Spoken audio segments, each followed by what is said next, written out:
comment, like, subscribe.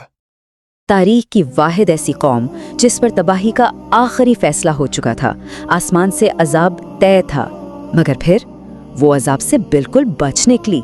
हैरत की बात है ना। आइए आज के इस वजाहती सफ़र में इस वाक़े की गहराइयों में उतरते हैं। हम देखेंगे कि आखिर ये अजीम मौजज़ा हुआ कैसे। इस एक्सप्लेनर को हमने 6 अहम हिस्सों में बांटा है। पहले बात होगी दावत और शहर छोड़ने की, फिर तूफान और उस अजीम मछली का जिक्र आएगा, उसके बाद अंधेरों की दुआ, साहिल पर मिलने वाली शिफा, नैनावा की सच्ची तौबा, और आखिर में देखेंगे कि तमाम बड़े मज़ाहिब में इस कहानी की अजीम अहमियत क्या है।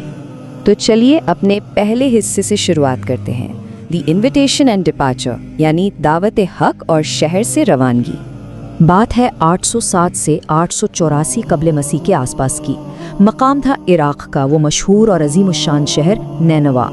अगर आप आज का नक्शा देखें तो इस शहर के खंडरात आज भी मूसूल के करीब दरियाए दिजला के मशरकी किनारे पर मौजूद हैं। हज़रत यूनुस अलैहिस्सलाम, जिनका ताल्लुक़ सैयदना इब्राहीम अलैहिस्सलाम की अजीम नस्ल से था, इन्हें इस अशूरी कौम की तरफ भेजा गया था। ये एक बहुत बड़ी आबादी थी जो उस वक्त शिर्क और बुतों की पूजा में बुरी तरह डूबी हुई थी। अब ज़रा तसव्वुर करें, निनवा की इस आशूरी कौम ने दावत का कैसा इस्तकबाल किया होगा। उन्होंने शदीद मुखालिफत की। जब हज़रत यूनुस ने उन्हें अल्लाह की वहदानियत की तरफ बुलाया तो उन्होंने ना सिर्फ इस पैगाम का खूब मजाक उड़ाया, बल्कि अपने बुतों को छोड़ने से साफ खुरा इनकार कर दिया। बात सिर्फ इनकार तक नहीं रुकी, उन्होंने जुल्मों से सितम ढाना शुरू कर दिया, धमकियां दी और तबलीग का रास्ता रोकने की हर मुमकिन कोशिश की। जाहिर है किसी भी इंसान के लिए रोज़ाना इस कदर शदीद मुखालिफत का सामना करना निहायत ही तकलीफ दे और थका देने वाला अमल था।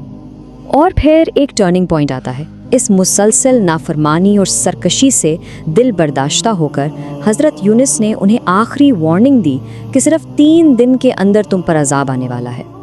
लेकिन यहाँ सबसे अहम बात क्या हुई?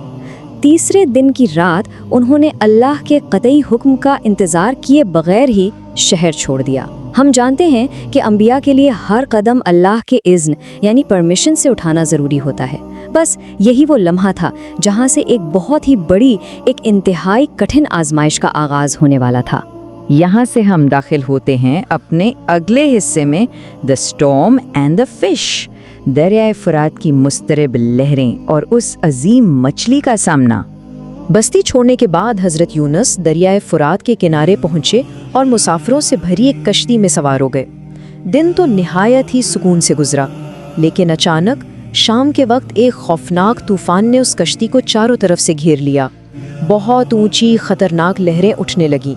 अब उस दौर में कश्ती वालों का एक बड़ा ही पुख्ता अकीदा था, जब भी अचानक ऐसा गैर फितरी यानी अननेचुरल तूफान आए तो वो मानते थे कि कश्ती में कोई ऐसा शख्स सवार है जो अपने आका से भागा हुआ है, और उनका मानना था कि जब तक वो शख्स कश्ती से उतर ना जाए ये तूफान हरगिज़ नहीं थामेगा। तूफान इतना शदीद था कि कश्ती का बोझ कम करना और उस भागे हुए शख्स को ढूंढना लाजमी हो गया। तो उन्होंने कुरानदाजी की, यानी लॉट्स डालें। पहली मर्तबा जब कुरान निकला तो वो हज़रत यूनुस के नाम पर था, मगर लोग उन्हें जानते थे, उनकी नेकी और परसाई से वाकिफ़ थे, तो उन्होंने उन्हें दरिया में डालने से साफ इनकार कर दिया। उन्होंने दोबारा कुरान डाला, दूसरी बार फिर से उन्हीं का नाम। हैरत की बात है ना। और जब तीसरी बार भी लगातार कुरान उन्हीं के नाम निकला तो अब कोई शक की गुंजाइश नहीं बची। हज़रत यूनुस को मुकम्मल यकीन हो गया कि ये आम तूफ़ान नहीं, ये सीधा आसमान वाले का फ़ैसला है। और फिर जैसे ही उन्होंने दरिया की उन बेरहम और भिरभरी हुई लहरों में छलांग लगाई, दरिया के अंदर पहले से एक अजीमुल जुस्सा मछली अल्लाह के हुक्म की मुंतज़िर थी। उसने फ़ौरन उन्हें पूरा का पूरा निगल लिया। लेकिन ठहरिए, उस मछली को एक बहुत सख्त हुक्म दिया गया था कि ये शख्स तुम्हारी ग़िज़ा नहीं है और उनके जिस्म पर एक खराश तक नहीं आनी चाहिए। किसी भी आम इंसान की तो यहाँ फ़ौरन मौत वाक़े हो जाती, लेकिन उनके लिए तो ये एक बिल्कुल नए और कठिन आजमाइशी सफ़र का शुरुआती पॉइंट था।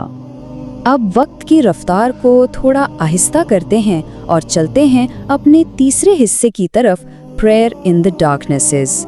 इन घनी तारीकियों और गहराइयों में आखिर क्या गुजरी उन पर। जरा इस मंजर को इमेजिन करें, ये तसव्वुर ही रोंगटे खड़े कर देने वाला है। वो इस वक्त 3 मुकम्मल घुप अंधेरों की गिरफ्त में थे। पहला, रात का स्याह अंधेरा। दूसरा, समंदर की इंतहाई गहराई का अंधेरा। और तीसरा, सबसे बढ़कर, उस अजीम मछली के पेट का घुटन भरा अंधेरा। ये तन्हाई, ये खौफ और आइसोलेशन की एक ऐसी इंतहा थी जिसका हम और आप अंदाज़ा भी नहीं लगा सकते।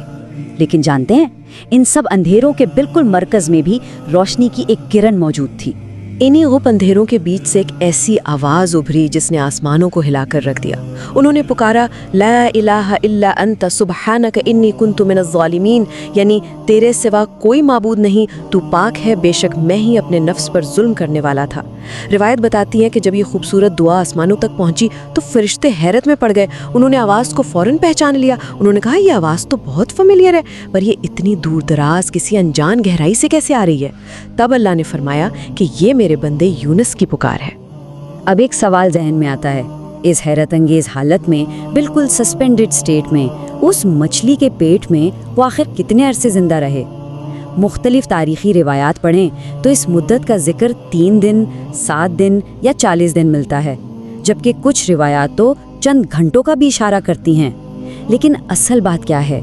मुद्दत चाहे जो भी रही हो, वक्त कितना ही क्यों ना गुजरा हो, इस पूरे वक्त में उनका एक ही अमल था, मुसलसल अल्लाह की हम्दो सना और दिल से निकला हुआ अस्तगफार। चलिए अब आगे बढ़ते हैं कहानी के अगले पहलू पर, हीलिंग ऑन द शोर, यानी साहिल पर वापसी और उन्हें मिलने वाला एक अजीम खुदाई सबक। जब उस मछली ने बिल आखिर उन्हें साहिल पर आकर उगला तो सोचिए उनकी हालत क्या होगी। उनका जिस्म इतना कमज़ोर और नरम हो चुका था जैसे किसी परिंदे का वो नया बच्चा जिसके जिस्म पर अभी तक पर भी ना निकले हों। इंतहाई फ्रैजाइल हालत। यहाँ पर उनके लिए यकीन का इंतज़ाम किया गया। ये कद्दू या लौकी की एक बेल होती है। इस बेल के चौड़े पत्ते ना सिर्फ उन्हें धूप से बचाने के लिए ठंडा साया दे रहे थे, बल्कि इनकी एक फितरी खासियत ऐसी होती है कि कीड़े मकोड़े इसके करीब नहीं आते। और उनकी खुराक के लिए एक जंगली बकरी उन्हें आके दूध पिलाती रही ताकि उनकी जिस्मानी तवानाई पूरी तरह बहाल हो सके। लेकिन यहाँ पर सिर्फ जिस्मानी शिफा नहीं मिली, असल सबक तो इस बेल के सूखने में पिन्हा था। एक दिन क्या हुआ, एक कीड़े ने इस बेल की जड़ काट दी और वो अचानक सूख गई। हज़रत यूनुस को इसका इंतहाई शदीद दुख हुआ। तब उन पर वही नाजिल हुई। उनसे पूछा गया कि तुम्हें इस एक हकीर सी बेल के सूखने पर इतना रंज है, मगर तुमने निनवा की 1 लाख से ज़ायद इंसानी आबादी को बर्बाद होते देखने की परवाह नहीं की। ये एक प्रोफाउंडली डीप सवाल था जो दरअसल उन्हें उनकी जल्दबाजी का एहसास दिलाने और सबसे बढ़कर रहम का दर्स देने के लिए पूछा गया था। और अब वक्त है फ्लैशबैक का। जब ये सब साहिल और समंदर में हो रहा था तो पीछे शहर में क्या चल रहा था, आइए देखते हैं। True repentance of Nineveh. अगर आप इंसानी तारीख पर गौर करें तो एक बड़ा ही अनोखा मुवाजना, एक कॉन्ट्रास्ट देखने को मिलता है। कौम नूह, आद और समूद जैसी अजीम कौमें गुजरी जिन्होंने अपने अपने अंबिया की दी गई वार्निंग्स को मुसलसल नज़रअंदाज किया, राइट, और बिल आखिर वो पूरी तरह तबाह हो गईं। लेकिन नैनवा का केस बिल्कुल मुख्तलिफ है। यहाँ उन्होंने आसमान पर अजाब के काले बादल देखते ही फ़ौरन सच्ची तौबा कर ली, जिसकी वजह से उन्हें उस यकीनी अजाब से महफूज रखा गया। ये पूरी इंसानी तारीख की वाहिद कौम थी जिसके साथ ऐसा मुंजज़ा हुआ। ज़रा खुद को उस लम्हे में रखकर तसव्वुर कीजिए, मंजर कितना खौफनाक और जज्बाती रहा होगा। शहर का आम तबका तो क्या, खुद बादशाह तक अपने महल छोड़कर बाहर आ गया। यहाँ तक कि जानवरों और मवेशियों को भी शहर से बाहर एक खुले मैदान में लाया गया। हर शख्स, हर बच्चा रो रहा था, आवाज़ जारी कर रहा था, आसमान की तरफ देखकर दुआएं मांग रहे थे। ये उनकी वो इज्तिमाई, पुख्ता और इतनी सच्ची तौबा थी जिसने अजाब के उन घंघोर बादलों को वापस मोड़ दिया, और यही उनकी आखिरी निजात का सबब बनी। अब हम इस पूरे तज्जिए के आखिरी और इंतहाई दिलचस्प हिस्से की तरफ बढ़ते हैं, इम्पोर्टेंस इन ऑल रिलीजन्स, यानी एक ऐसी लेगेसी जो आज भी तमाम मज़ाहिब में जिंदा है। तारीख के 2 मुख्तलिफ अदवार का तसलसल देखिए, कैसे चीज़ें कनेक्ट होती हैं। 800 कबले मसीह 800 BC में नैनवा का ये वाक़या पेश आया। फिर लगभग 1400 साल बाद 600 ईस्वी 600 AD में क्या हुआ, जब नबी अकरम सल्लल्लाहु अलैहि वसल्लम ताइफ की वादी में शदीद मुसीबतों और ज़ख्मों से चूर थे तो वहाँ उनकी मुलाकात अद्दास नामी एक शख्स से हुई। जब आपको पता चला फिर अद्दास का ताल्लुक नैनवा से है तो आपने फ़ौरन फरमाया, नैनवा यानी मेरे भाई यूनुस का शहर। उस अजीम मुश्किल और तकलीफ की घड़ी में भी नबी पाक ने हज़रत यूनुस के सब्र को याद किया और फरिश्तों के कहने के बावजूद ताइफ वालों पर अजाब के बजाय बिल्कुल हज़रत यूनुस की तरह रहम का रास्ता चुना। ये वाक़या इतना अजीम है कि दुनिया के 3 बड़े मज़ाहिब इस कहानी को बुनियादी अहमियत देते हैं। यहूदियत की बात करें तो उनके ख़ास दिन यौम किपुर पर इसकी खुसूसी तिलावत की जाती है ताकि लोग इज्तिमाई तौबा की ताकत को समझ सकें।